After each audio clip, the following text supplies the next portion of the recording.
दोस्तों, हिंदी फिल्मों में 60 का दशक म्यूजिक और मेलोडी का गोल्डन पीरियड माना जाता है। 60s के इस दौर ने एक से बढ़कर एक मेलोडियस और मधुर गीत भारतीय सिनेमा को दिए हैं। न सिर्फ इस दौर का फिल्म संगीत कर्णप्रिय था, बल्कि गीतों का पिक्चराइजेशन भी उतना ही मनमोहक था। और गीतों के पिक्चराइजेशन को खूबसूरत और यादगार बनाने का क्रेडिट 60s के कुछ बेहद हैंडसम और चॉकलेटी हीरोज को भी जाता है, जैसे शम्मी कपूर, जॉय मुखर्जी और विश्वजीत चटर्जी। शम्मी कपूर और जॉय मुखर्जी के बायोग्राफी वीडियोस ऑलरेडी हमारे चैनल सिंगिंग इमोशन पे अवेलेबल हैं और आप इन्हें देख सकते हैं। पर आज इस वीडियो में हम बात करने वाले हैं उस खूबसूरत और चार्मिंग हीरो की जिसने 60 के दशक में पहले सस्पेंस हीरो और फिर म्यूजिकल हीरो के तौर पर बॉलीवुड पर राज किया। ये वो खास चॉकलेटी फेस वाला नायक था जो उस जमाने में हर लड़की का ड्रीम लवर था, लेकिन उनके गुलाबी गाल और गोरा रंग उनकी हीरोइंस के लिए मुश्किलें खड़ी कर देते थे। उनके मेकअप मैन सावधानी बरतते थे और टेक्नीशियंस को यह इंश्योर करने के लिए लाइट एडजस्ट करनी पड़ती थी कि हीरोइन ज़्यादा गोरी दिखे। 60s के ये बेहद खूबसूरत और स्टाइलिश हीरो थे हमारे बंगाली बाबू विश्वजीत चटर्जी। तो आज बॉलीवुड बायोग्राफी वीडियोस की सीरीज में हम बात कर रहे हैं विश्वजीत चटर्जी के फिल्मी सफर की, और आप देख रहे हैं आपका favourite YouTube channel singing emotion. दोस्तों, 6 दशक से अधिक के करियर वाले नामचीन एक्टर विश्वजीत ने मनोरंजन की दुनिया में अपनी शुरुआत एक कार्टूनिस्ट और पेंटर के रूप में की थी। एक आर्मी डॉक्टर के परिवार में जन्मे विश्वजीत का बचपन लाहौर, लखनऊ, मेरठ और कराची सहित विभिन्न शहरों में बीता। अलग अलग कल्चर और भाषाओं के संपर्क में रहने से उनमें समाज की अलग अलग भाषाओं और कल्चर की समझ पैदा हुई, जो कि एक एक्टर के लिए बहुत ज़रूरी होता है। उनकी मां की एक्टिंग में दिलचस्पी थी, पर इसके बावजूद उन्हें एक्टिंग करने की परमिशन नहीं मिली। पर हार न मानते हुए उन्होंने छुपकर अपने जुनून का पीछा करना जारी रखा और फाइनली 19 साल की उम्र में एक बंगाली फिल्म में उन्हें अपना पहला रोल मिला, जिसमें उन्होंने भगवान श्री कृष्ण का रोल निभाया और फिर उन्हें इसी तरह के रोल ऑफर होने लगे।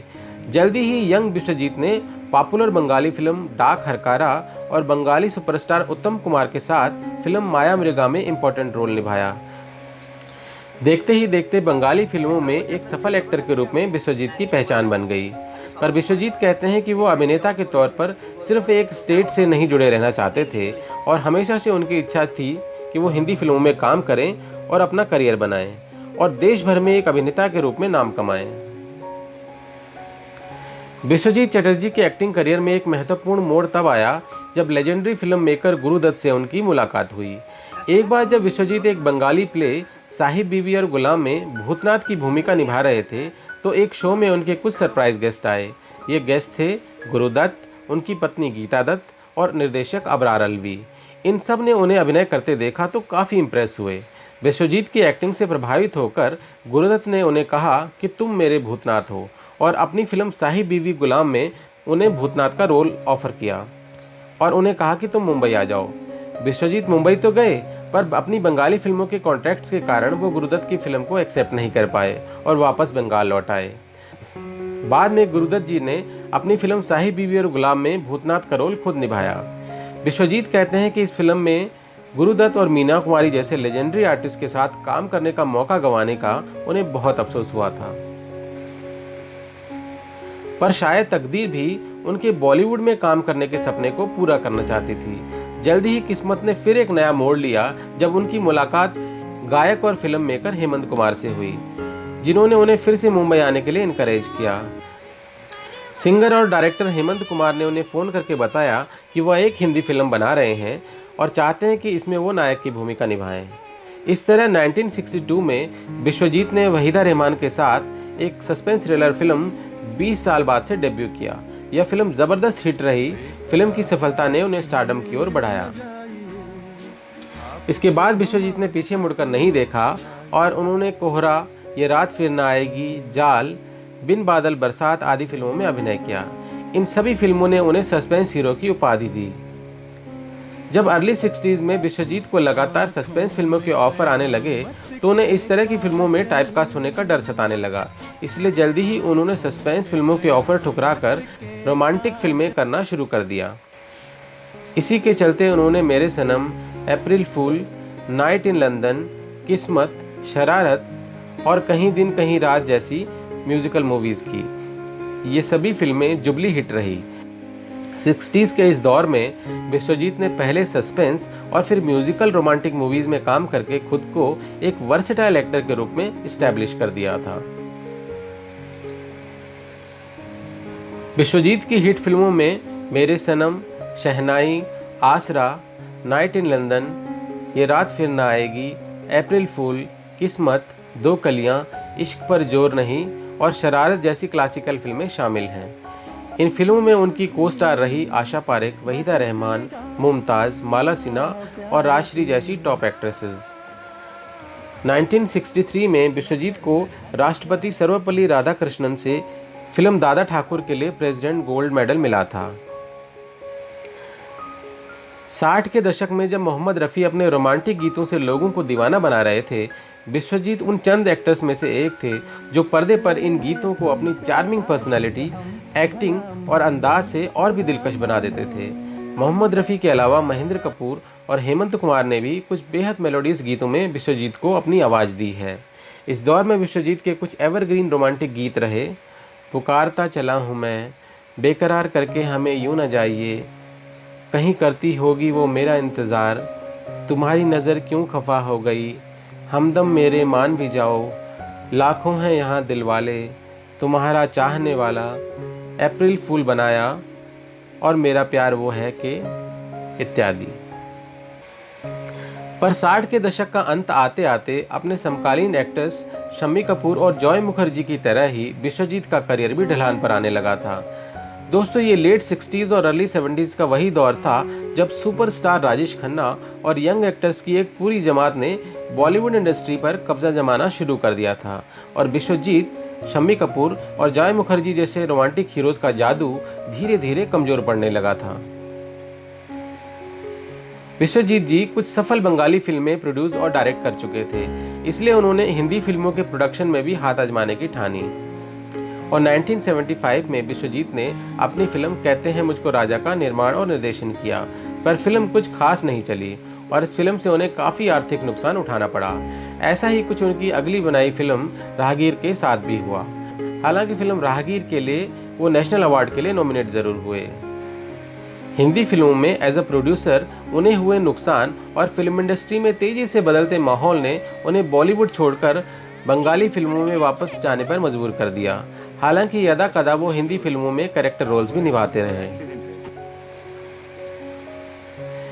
विश्वजीत और ही मैन धर्मेंद्र काफ़ी क्लोज फ्रेंड्स हैं। दोनों ने इश्क पर जोर नहीं जैसी पॉपुलर फिल्मों में साथ काम भी किया है। एक मज़ेदार घटना को याद करते हुए विश्वजीत बताते हैं कि कैसे धर्मेंद्र बहुत ज़्यादा पीने के बाद उनके घर पर 3 दिन तक बिस्तर पर पड़े रहे और उठ ही नहीं पाए। ये उस दौर की बात है जब धर्मेंद्र फिल्म जीवन मृत्यु की शूटिंग कर रहे थे, पर बहुत ज़्यादा ड्रिंक करने की वजह से वो सोते रह गए और 3 दिन तक अपनी फिल्म जीवन मृत्यु के सेट पर नहीं पहुंच पाए। इन 3 दिनों में उन्हें न सिर्फ उनके बड़े बेटे सनी देओल बुलाने आते थे, बल्कि फिल्म जीवन मृत्यु के सेट से भी लोग बुलाने आया करते थे, पर वो धर्म जी को सोता देखकर वापस लौट जाते थे। पॉपुलर फिल्म एक्ट्रेस रेखा ने अपनी biography Rekha the untold story में विश्वजीत और उनके बीच 1969 में फिल्म अनजाना सफ़र की शूटिंग के दौरान हुए एक अजीब वाक़ये को शेयर किया है। ये फिल्म बाद में 2 शिकारी नाम से रिलीज़ हुई थी। उन्होंने बताया कि इस फिल्म की शूटिंग के दौरान, जबकि वो सिर्फ 15 साल की थी, एक सीन में विश्वजीत ने उन्हें ज़बरदस्ती किस किया था और इस घटना से उनकी आंखों में आंसू आ गए थे। रेखा कहती हैं कि उन्हें सीन के बारे में कुछ नहीं बताया गया था, फिर भी 5 मिनट तक कैमरा रोल होता रहा, पर डायरेक्टर ने कट नहीं कहा। उनकी आंखों में आंसू थे, पर सेट पर सब इस बात को मजाक में ले रहे थे और सीटियां बजा रहे थे। रेखा के साथ हुई इस किस कंट्रोवर्सी के बारे में विश्वजीत एक इंटरव्यू में अपनी सफाई देते हुए कहते हैं कि यह सीन फिल्म डायरेक्टर के कहने पर किया गया था। वो जोर देकर कहते हैं कि रेखा के साथ उनका रिश्ता हमेशा पीसफुल रहा है और उन्होंने इस फिल्म के बाद भी फिल्मों में साथ काम किया है। खैर, ये आइडिया किसी का भी रहा हो, एक 15 साल की एक्ट्रेस के साथ इस तरह की घटना बहुत ही निंदनीय और अफसोसनाक है और ये वाकया न सिर्फ विश्वजीत जी के करियर बल्कि बॉलीवुड इंडस्ट्री में भी एक दाग की तरह है। विश्वजीत जी के सिंगिंग टैलेंट को भी पहचाना गया और उन्हें फिल्म 2 शिकारी का एक गीत गाने के लिए ऑफर हुआ, पर उन्होंने किशोर कुमार को एक गीत गाने के लिए कहा क्योंकि किशोर कुमार की आवाज़ उस दौर में गीत और फिल्म दोनों के हिट होने की गारंटी हुआ करती थी। किशोर कुमार से विश्वजीत की दोस्ती कारोबारी रिश्तों से बढ़कर थी। एक बार विश्वजीत ने बाढ़ पीड़ितों के लिए धन जुटाने के लिए कोलकाता में एक चैरिटी शो का आयोजन किया। जब विश्वजीत ने किशोर दा को भी इस शो में परफॉर्म करने के लिए कहा तो किशोर कुमार शुरुआती हेजिटेशन के बाद इस शर्त पर परफॉर्म करने को राजी हुए कि मंच पर एक पियानो रखा जाएगा। विश्वजीत किशोर कुमार के मूडी स्वभाव के बारे में बखूबी जानते थे, इसलिए उन्होंने किशोर दा की ये शर्त पूरी करने का फैसला किया। विश्वजीत जी कहते हैं कि मैंने नज़दीक के पार्क होटल वाले से पियानो को रणजी स्टेडियम में पहुंचाने को कहा, क्योंकि किशोर दा ने साफ साफ कह दिया था कि अगर पियानो स्टेज पर नहीं होगा तो मैं वहीं से भाग जाऊंगा। शर्त पूरा होने पर किशोर दा आए, उन्होंने गाना गाया और शो सुपरहिट रहा। 2014 के आम चुनाव में विश्वजीत ने अखिल भारतीय तृणमूल कांग्रेस के उम्मीदवार के रूप में नई दिल्ली से चुनाव लड़ा। वह केवल 909 वोट हासिल कर सके और 7वें स्थान पर रहे। फिर 2019 में वह भारतीय जनता पार्टी में शामिल हो गए। वह अभी भी भारतीय जनता पार्टी के मेंबर हैं। विश्वजीत जी का उनकी पहली पत्नी रत्ना चटर्जी से एक बेटा और एक बेटी है।